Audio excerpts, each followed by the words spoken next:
제가 4월달 한 달을 엄청 좀 다운돼서 살았어요. 아마 1월달부터 시작해서 새로운 일들을 많이 진행하다 보니까 이것저것 동시에 뭐 계획했던 게 아니고 제가 철저한 P형이라 계획형이 아니에요. 그냥 즉흥적으로 GBT 센터도 만들고 또 일본에 강의하는 것도 준비를 하고 또 뭐 이렇게 저렇게 많은 변화를 추구했어요. 또 병원 내부의 시스템도 좀 바꾸고 그렇게 하다 보니까 너무 열정적으로 일을 한 거예요. 그래서 결국 번아웃이 온 거예요. 그래서 결국 4월달 한 달을 너무 힘들게 보냈습니다. 그래서 평소 때 늘 하던 글 쓰는 거랑 촬영이랑 뭐 이런 생각하는 일적인 것들을 모두 내려놓고 평소 땐 드라마도 안 보는데 드라마도 일부러 보고 많이 자고 그렇게 해서 충전을 했습니다. 그래서 다시 이제 4월달 하루 남았는데 다시 기분이 좋아졌습니다. 다행히 이게 다시 돌아오지 않으면 어떡하나 생각이 들었는데 다시 으쌰으쌰 하는 기분이 다시 끌어올라와져서 정말 다행으로 생각합니다. 그래서 오늘부터 다시 성경 읽는 거는 촬영을 하면서 한번 해볼까 하고 카메라를 켰습니다. 요즘은 예전에는 제가 성경 읽을 때 틀리게 읽으면은 편집을 해서 올렸거든요. 근데 요즘 제가 편집 안 하고 기침하면 기침하는 대로 막 어설픈 그대로 올리고 있었습니다. 약간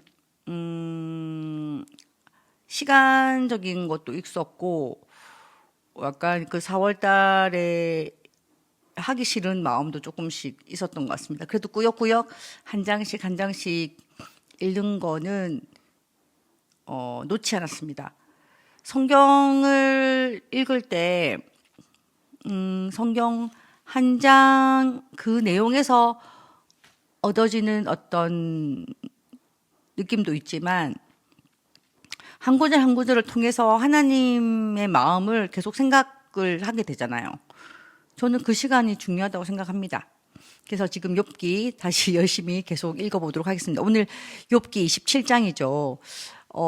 오늘 계속 지금 욥기 중간 부분은 욥의 친구들과 욥의 대화로 이루어지는 장들인데 또 26장에서 욥의 친구 빌닷이 말한 거에 또 대답을 하는 욥이 대답하는 게 27장에 나옵니다. 빌닷이 뭐라 한 거에 대한 대답을 하고 있습니다. 읽어보겠습니다. 욥기 27장. 욥이 계속해서 이렇게 말했습니다.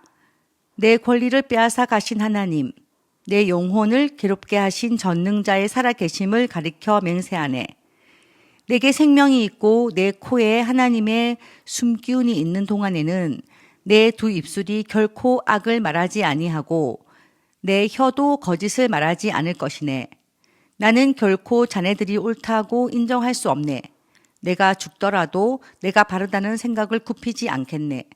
내가 나의 진실함을 굳게 붙들고 놓지 않을 것이며 내 양심에 걸리는 것이 없을 것일세. 내 원수는 악인같이 나를 미워하는 자는 죄인같이 망하게 되기를 원하네. 하나님께서 경건하지 못한 자의 생명을 가져가실 때 그에게 무슨 소망이 있을까? 그에게 재앙이 임할 때 하나님께서 그의 부르짖음을 들으실까?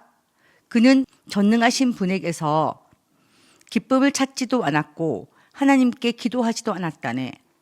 내가 하나님의 권능을 자네들에게 가르치겠네. 전능자의 하시는 일을 숨기지 않겠네. 자네들이 모두 보았으면서 어찌 이렇게 쓸데없는 말만 하는가? 악인이 하나님께 받는 벌이 무엇인가? 난폭한 자가 전능자께 받는 것이 무엇이겠나?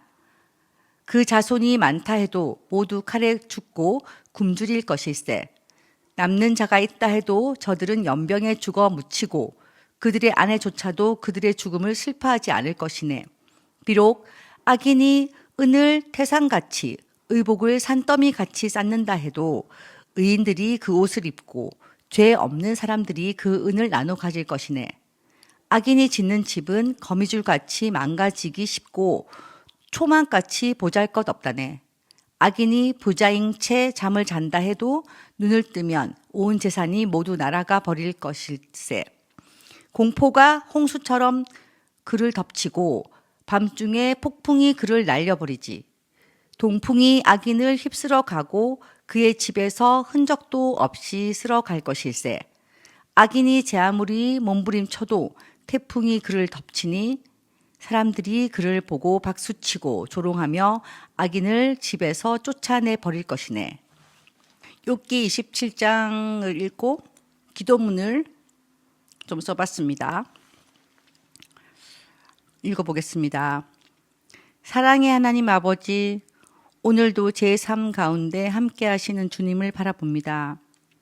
상황이 이해되지 않을 때에도 설명이 되지 않는 순간 속에서도 주님은 여전히 선하시고 옳으신 분이심을 믿습니다. 주님, 욥처럼 저도 제 마음의 중심을 지키게 해 주십시오.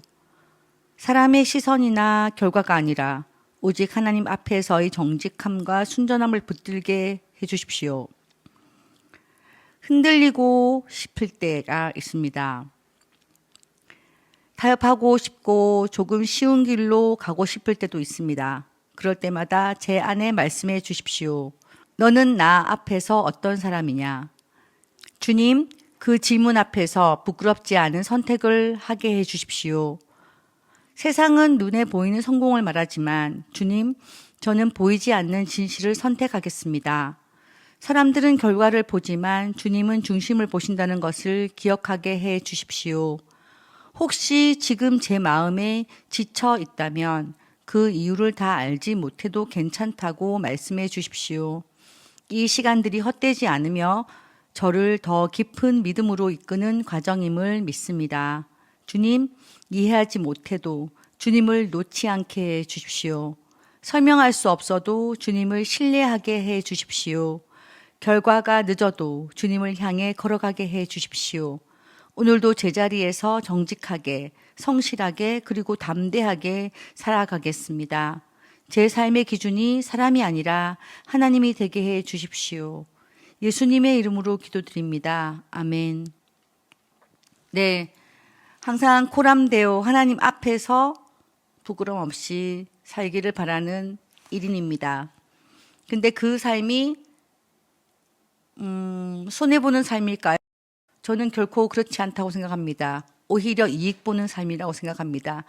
세상적인 관점에서는 손해라고 생각할 수 있지만 결국 우리의 영혼을 바른 길로 이끌어 주는 길이기 때문이지요. 그럼 내일 만날게요. 안녕.